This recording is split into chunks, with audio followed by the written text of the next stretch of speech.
Hey there, Aries. It's Jen here. I'm doing your mid-March reading. Thanks for joining me. Happy birthday to you guys who have a birthday at the end of March. Don't forget there is a full moon in Libra on March 28th.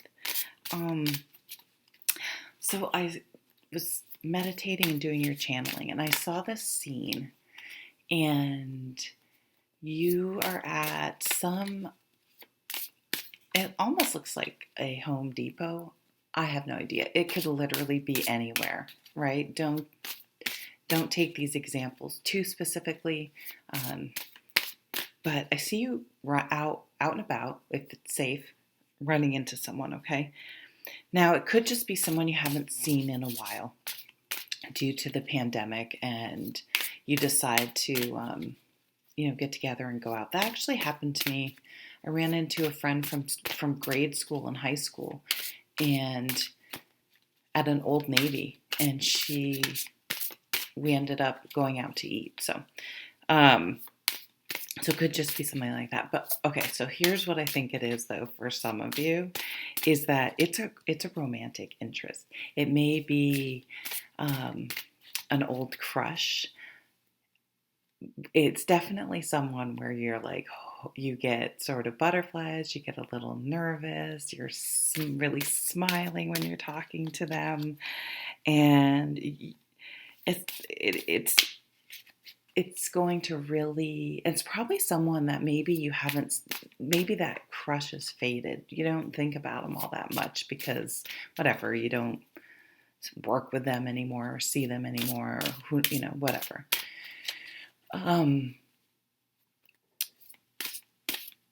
So I feel like you're just like, are they interested or not? Like, you can't tell, and it sort of drives you crazy.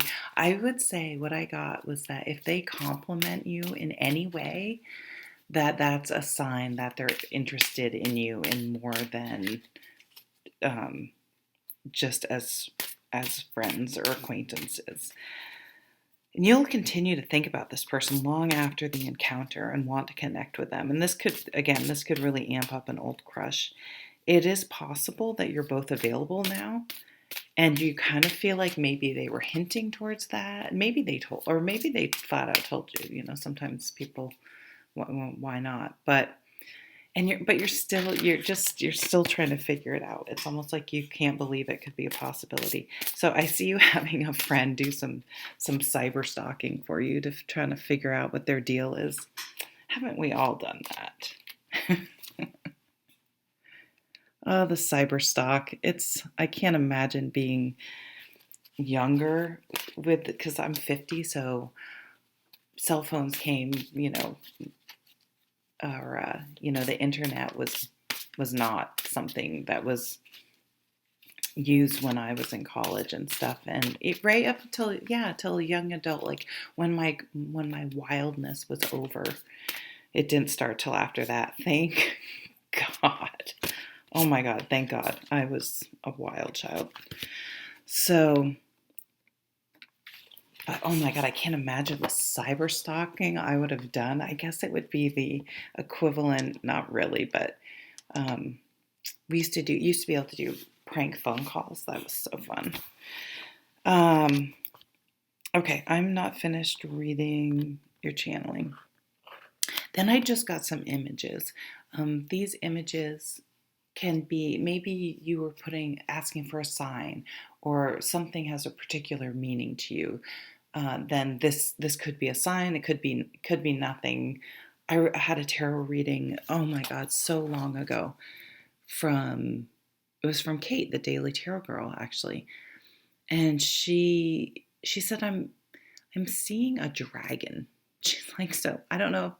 She kind of giggled, if you're really into dragons, I don't know. And went on, continued on with the reading. And I didn't think about this till really like the last month. I don't know why that stuck with me. I should go back and listen to it again.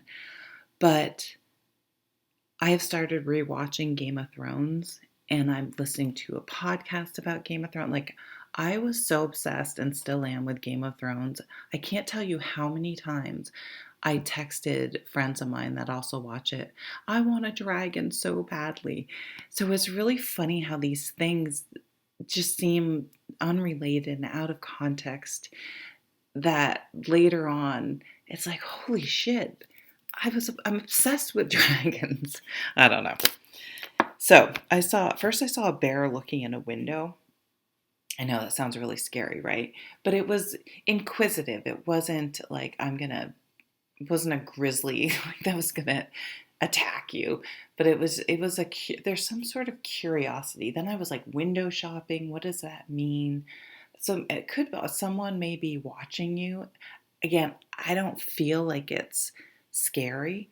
And you think of like mama bear, it could just be that there's someone keeping an eye on you in a parental kind sort of way. You can do that without being creepy. Um, or even maybe you're out in the woods and you come across a cabin and you, peer in. I'm not sure. Then I saw an owl. Then I saw a snowman. I kept getting a lot of winter scenes, probably because it's winter here. And then I saw this. It was so weird. It was a snowman, and it had all these, you put sticks in the snowman for their arms and stuff. But it was all, this is horrible, all these wooden sticks in its head. And then I just saw it, but they looked like looked like the 10 of wands, but it was like a 10 of swords energy. It's so crazy. I don't know what that means, but when I think about the 10 of wands and 10 of swords, it's cutting something off. Something is so done, like it's so done, and just moving on for it, not having that any sort of tie, not allowing your emotions to have nostalgia towards, for example, an old relationship that really was toxic, that wasn't healthy. And so these combo together, it's the end of that thinking, that connection, that allowing that situation to continue to fill up time and space in your mind in the present, and unburdening, a release of no more carrying that baggage of that situation. So really being able to let something go also comes up. Okay, so Aries, I kind of forgot who I was reading for. Aries, sorry. I do a lot of these in a row. Yeah, so here's that relationship that I feel like you're finally letting go of. Now, this could be, I almost have more, at this point in my life, I almost, like, bad work situations almost bother me more than past relationships at this point. But I find myself, thinking about it, I'm like, why, why am I allowing this toxic person that everyone had a problem with still take up, space in my life now? And the minute I think about that, and it's not to shame myself, it really is. It's like, wait a minute, don't give that person, like, what are you doing? Don't give that person more energy and space. That's not the energy you want to keep in your life. Those, whatever. You can't control anyone else. So I see you kind of doing these sort of thought processes and really releasing something. And so the 5 of Cups traditionally is the person's focusing on the 3 spilled cups, but if they had just looked behind them or in the other direction, they'd see 2 full cups still there. So I feel like you have turned now in the 5 of Cups card, and you're looking at the full cups. You're ready to move forward. You're ready, that 10 of Swords, 10 of Wands, release that burden. Let's see what she wrote. Trust that there is a reason for everything that happens. Remove yourself from the negative emotions of others. That's totally what I was feeling. Focusing on that which frightens or worries you. Yeah.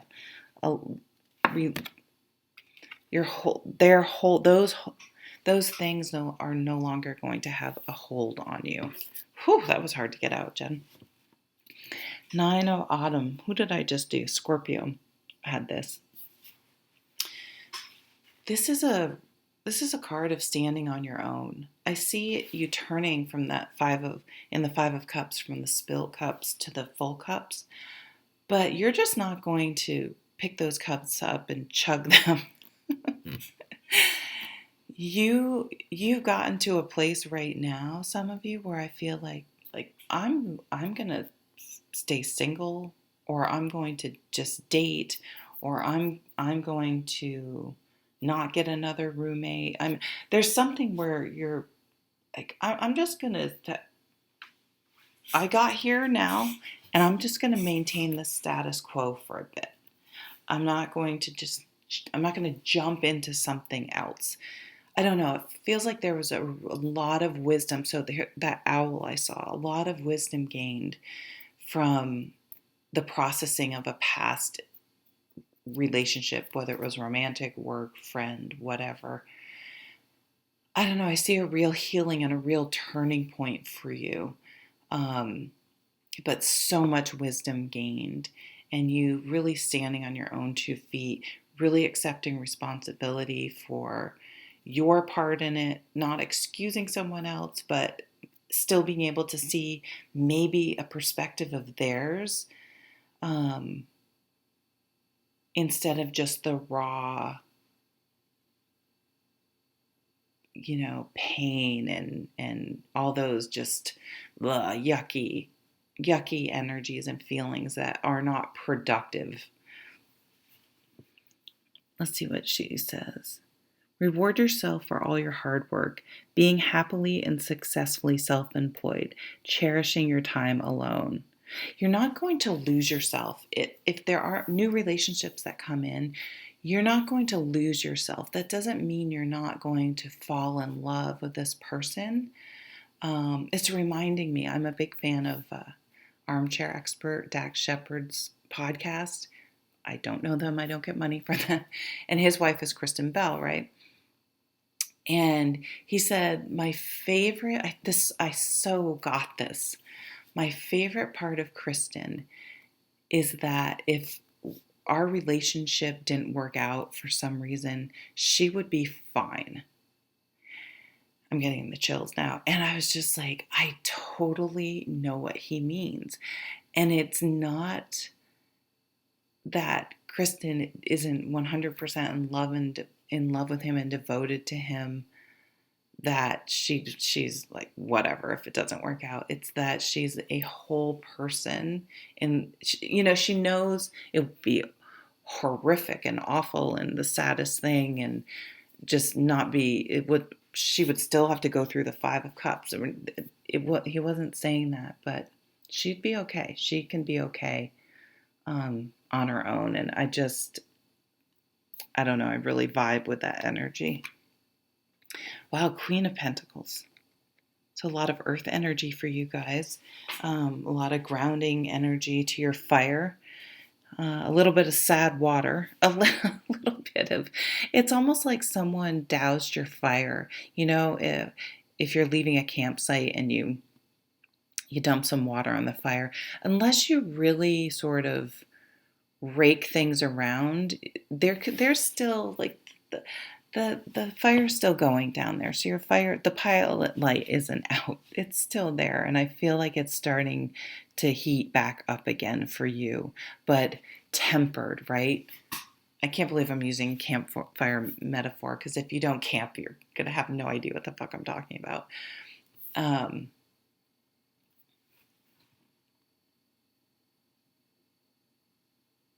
The water did help ground you some. That situation that hurt you is benefiting you. I know I got dumped. Well, I moved for someone and they almost immediately dumped me, and I didn't want to move for them, but I let them talk me into it. And because we hadn't even been seeing each other a year, I'm like, it's too soon. And then I'm like, whatever. And it was probably the hardest year of my life after that, but also I learned the most, and I wouldn't change it. And it's so hard when you're in it to believe that, but I would not change that situation because I grew so much. I really got knocked on my ass hard, and I needed it in a way. So that wisdom now has grounded you. That water of those bad emotions that have come up with things that haven't worked out have made you a more grounded, more independent, more confident person in the long run. Because if you can take those yucky feelings and not let them fester and turn into something bad within you, but let them turn into self exploration and shifts in perspective and growth and wisdom, um, you just become more confident and grounded and secure moving forward. What does this say? Generous, stylish, gracious, practical. Be practical with respect to how you proceed. The ability to make anything more beautiful. Meeting someone who can help your dreams come true. So you're more, I like the practical part of this is really standing out to me. Us fire signs can be very passionate. And this Queen of Pentacles, you know in the back of your mind, yeah, this is the honeymoon period. Do we have substance to this relationship when the passion fades a little bit? Do we get along practically? Have we talked about whether we want to have kids or not, where we want to live, how it will look if we have kids? Would you be open to one or someone staying home while you worked? How do you want to handle finances? All those types of hard questions.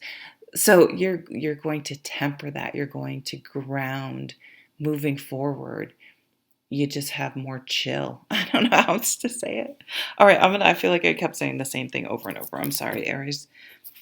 I will let you cardinal signs get on with something else, and I hope you have a great March. Take care. Bye.